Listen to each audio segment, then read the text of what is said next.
שלום לכולם, אני אבא של גבריאל, ואני עולה. זאת אומרת, לא נולדתי בארץ ישראל, אלא נולדתי בארץ אחרת. אני נולדתי בארצות הברית, ובגיל 26 אני בחרתי לעשות עלייה ולגור בארץ ישראל. אז מי שלא יודע, אני רוצה להראות לכם בדיוק איפה בארצות הברית על המפה. אז אני מראה לכם עכשיו מפה של כל כדור הארץ, וקודם כל אני רוצה להגדיל את המפה באזור שלנו, באזור של ארץ ישראל. אז רואים פה במפה ארץ ישראל, פה כתוב ישראל באותיות של אנגלית, ובנקודה הזו זה מציין איפה שאנחנו גרים. אנחנו גרים ביישוב צופים, שזה מאוד מאוד מאוד קרוב לקרני שומרון. עכשיו אנחנו רואים עוד פעם את כל כדור הארץ, ואני רוצה לציין למי שלא יודע איפה בדיוק ארצות הברית. ארצות הברית זה בצד השני של העולם, וזו מדינה גדולה פה. וזה מאוד מאוד רחוק מארץ ישראל, מדינה מאוד מאוד גדולה, וכאשר בחרתי שאני רציתי לעלות לארץ ישראל, הייתי צריך לעלות על מטוס ולחצות את כל האוקיינוס ולהגיע לארץ ישראל, שזו מדינה קטנה שלנו פה בצד השני של העולם. רציתי להגיד גם שעולים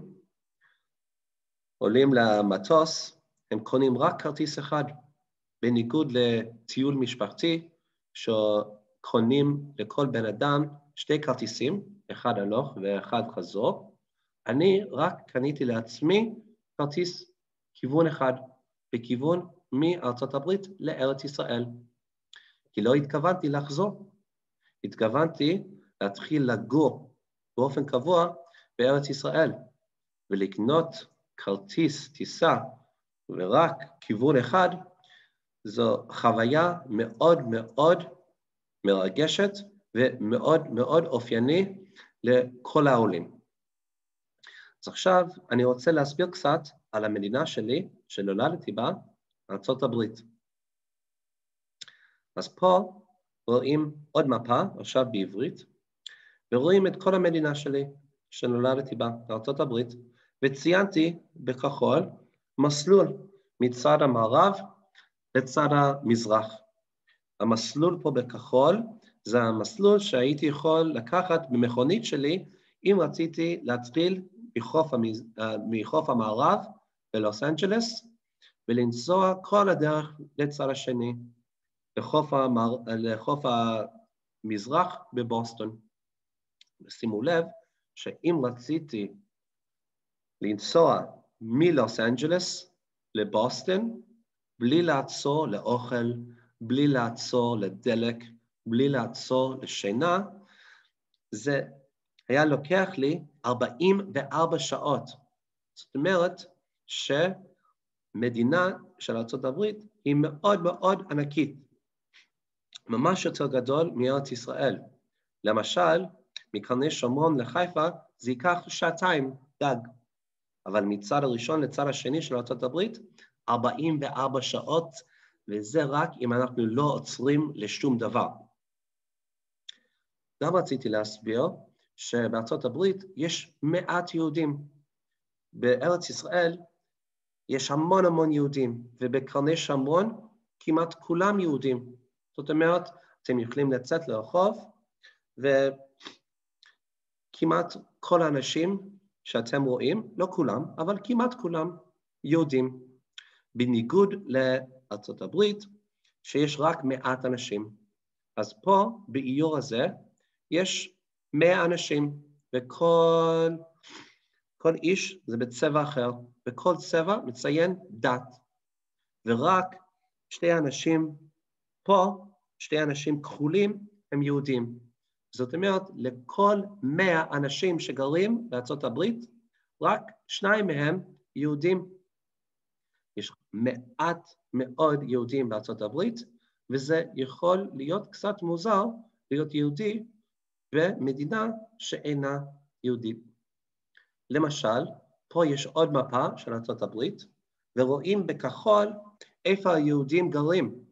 וככל שזה ככה יותר, ככל שיש כחול עמוק יותר, זאת אומרת שזה אזור במדינה שיש יותר יהודים.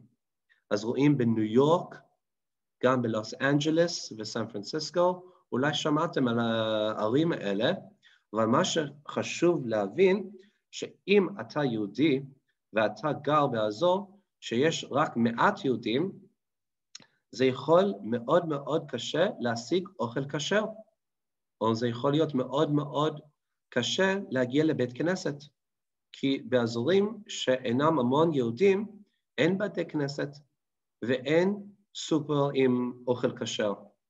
אז זה מאוד מאוד קשה להיות יהודי ולגור באזורים הלבנים האלה. אז רוב היהודים הם גרים בערים, כמו לוס אנג'לס, ניו יורק ופילדלפיה. כי באזורים האלה יש המון יהודים, ומפני שיש המון יהודים, הם בנו המון בתי כנסת, הם בנו המון מסעדות, כשרות וכו'. אבל אף על פי שגרתי באזור שהיו יחסית המון יהודים, עדיין הייתי צריך ללכת כחצי שעה מהבית שלי לבית כנסת, כל שבת. בניגוד לקרני שומרון ובצופים, שאני רק צריך ללכת 5 דקות, גג. כי יש המון בתי כנסת. אבל בארצות הברית אין. אז זה יכול להיות קשה להיות יהודי בארצות הברית, מפני שרוב האנשים בארצות הברית הם אינם יהודים. גם רציתי לציין עוד כמה שינויים. בארצות הברית יש לנו חורף אמיתי, זאת אומרת, זה הופך להיות מאוד קר יחסית למה שקורה פה בארץ, ומפני שזה מאוד קר, יורד במיוחד בצפון המדינה המון שלג.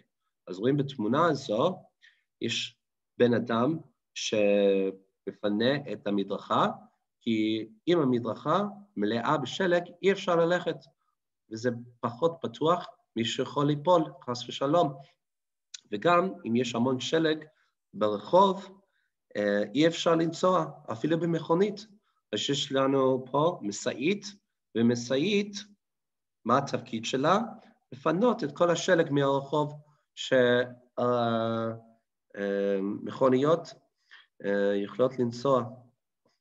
אז אין לנו את המכשירים האלה בארץ, אולי רק בירושלים, אבל בדרך כלל לא צריכים לדאוג בזה, כי יחסית לארצות הברית לא יורד המון שלג פה. אבל אני ממש מתגעגע לשלג, כי זה מאוד כיף לעשות כדורים ולזרוק לחברים שלי, או לעשות מחנה עשוי משלג, או לעשות כל מיני משחקים. וזה משהו מאוד אופייני בארצות הברית, ובדרך כלל לא יכולים לעשות את זה פה בארץ. עוד משהו שרציתי להראות לכם, שזה מאוד ירוק בארצות הברית. יש המון דשא, יש המון עצים, ובניגוד לארץ ישראל, שרק רואים את כמות הירוק הזה בצפון, רואים את כל הירוק הזה בכמעט כל המדינה של ארצות הברית. יש המון עצים, יש המון דשא, המון ירוק, ופה בתמונה רואים שאחד מהעצים מתחלף לצבעים אחרים, כי בסתיו אנחנו לא רואים רק ירוק, אלא אנחנו גם רואים כתום ואדום וצהוב, וזה הופך להיות מאוד יפה בסתיו בארצות הברית. אז פה רואים לא רק את העצים ואת הדשא, אבל רואים ברקע יש בתים, ורוב הבתים עשויים מעץ, ולא מאבן כמו פה בארץ. למה? מפני שיש המון עצים שם, אנחנו יכולים לבנות את הבתים שלנו מעץ, ולא צריכים להשתמש באבן.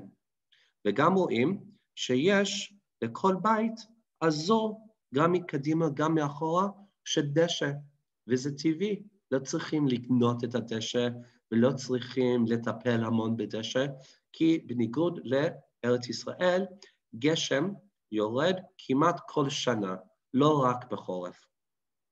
אז מפני שיש המון גשם במהלך השנה, יש לנו מדינה מאוד מאוד ירוקה. וזה לא סתם בית, הבית שאתם רואים בצד השמאלי של התמונה, זה הבית שאני גדלתי בה. ובתמונה רואים אותי ואשתי, אמא של גבריאל באמצע, ובצדדים רואים את האבא ואת האמא שלי, שהם עדיין גרים בארצות הברית. כי כאשר עליתי לארץ ישראל, אני עליתי לבד, בלי הורים, בלי אחים, בלי חברים. וזה משהו מאוד מאוד קשה להמון עולים לעלות בלי המשפחה שלהם, אבל אנחנו עולים לארץ ישראל כי זה מאוד מאוד חשוב לנו, וב-2020 אנחנו יכולים להשתמש במחשבים וטלפונים כדי להיות בקשר טוב עם המשפחה שלנו, אף על פי שאנחנו גרים מאוד רחוקים. גם בארצות הברית לא מדברים בעברית, מדברים באנגלית. אז פה למעלה אתם רואים את האותיות שהן באנגלית. רואים מדי פעם, אפילו בארץ ישראל, אותיות באנגלית, אולי בשלטים, בצדדים של הרחוב, מפני שיש המון המון עולים בארץ ישראל, יש המון שלטים שיש להם גם אותיות באנגלית וגם אותיות בעברית. כי המון המון עולים, הם מגיעים לארץ ישראל בלי שפה, בלי עברית. הם מביאים איתם את שפת אם שלהם, ורק השפת אם שלהם. Okay? שפת אם שלי זה רק אנגלית.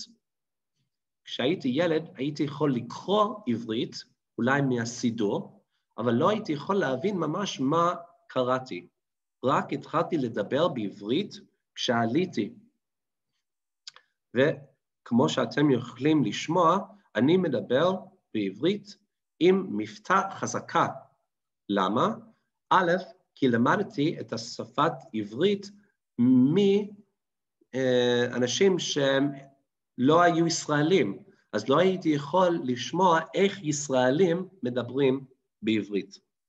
וב', כל שפה זה נדרשת אזורים שונים מן הפה. זאת אומרת, אני נשמע שאני נולדתי מארצות הברית, אף על פי שאני מדבר איתכם עכשיו בעברית. אז קוראים לזה מבטא, וזה עוד משהו מאוד אופייני להמון עולים. חלקם יכולים לדבר בעברית כמוני, מדי פעם עושים טעויות כמוני, אבל יש להם מבטא, והמבטא מגיע מהמדינה שהם נולדו בה. וגם משהו מאוד אופייני, זה עובדה שיש לי המון המון שמות. למשל, השם באנגלית שההורים שלי נתנו לי, זה בריאן אשלי רוזן. בריאן זה השם הפרטי שלי, אשלי שם אמצעי, ורוזן שם משפחתי, שם משפחה שלי. ואני יכול לכתוב את אותו שם באותיות בעברית. אז רואים פה, בריאן אשלי רוזן, אותו שם, אבל השתמשתי באותיות בעברית. אבל מעבר לזה, יש לי גם שם עברי, ואני חושב שיש לרובכם רק שם אחד, שם שההורים הם נתנו לכם, וזהו. אבל השם שההורים נתנו לי באנגלית, זה לא השם שאני משתמש בבית כנסת למשל. בבית כנסת אני משתמש בשם אחר לגמרי. השם שלי בבית כנסת, ברוך אברהם בן יצחק. ברוך אברהם זה השם שלי בבית כנסת, זה השם שלי בכתובה שלי. כל עניין קשור להלכה, השם שלי ברוך אברהם. בן יצחק, כי יצחק זה השם העברי של האבא שלי.